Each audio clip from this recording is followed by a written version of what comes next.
அனைவருக்கும் வணக்கம். சுட சுட கதை ஒன்று சொல்ல போகிறேன். ரெண்டு சேனலில் வாட்ஸ்அப்பில் சிறுவர்கள் தான் எனக்கு கூட மெசேஜ் பண்ணுறாங்க, லைக் பண்ணுறாங்க. அதால் அந்த சிறுவர்களுக்கு ஒரு கதை.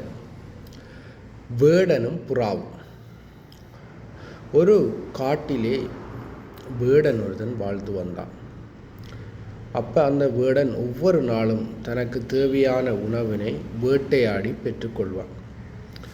அப்பொழுது அந்த வேடன் வேட்டையாடுவதற்காக ஒரு நாள் அங்கும் இங்கும் அலைந்து அப்படி இப்படியெல்லாம் போய் பார்த்தார். ஒன்றுமே கிடைக்கவில்லை.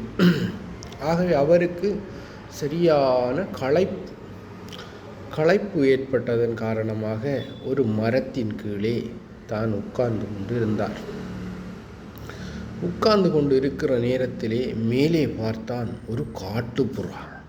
ஆகா, இன்றைக்கு நம்மளுக்கு நல்லா ஒரு சந்தர்ப்பம் உண்டு, காட்டுப்புறாவைத்தான் இனி நம்மளுக்கு இன்றைக்கு வேட்டை என்று போட்டு உடனே என்ன செய்தான், தன்னிடம் இருந்த அம்பை எடுத்து காட்டுப்புறாவை நோக்கி எய்வதற்கு ஆரம்பமானான்.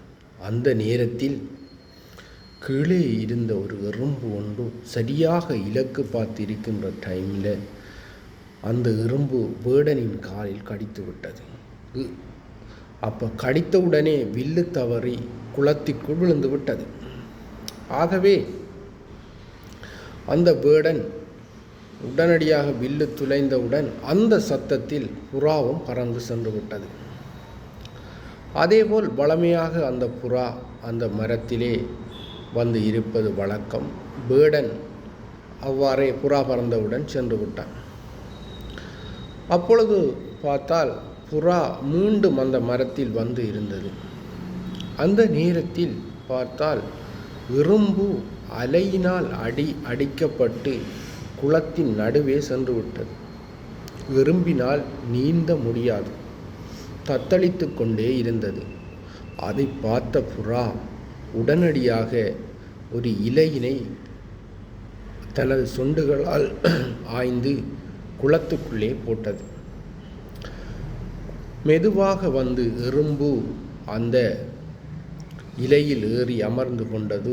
இலை அசைந்து அசைந்து மெதுமெதுவாக குளத்தின் கரையை நோக்கி வந்தது. தற்பொழுது எறும்பு தான் தப்பிவிட்டேன் என்ற ஒரு சந்தோஷத்தில் இருந்தது.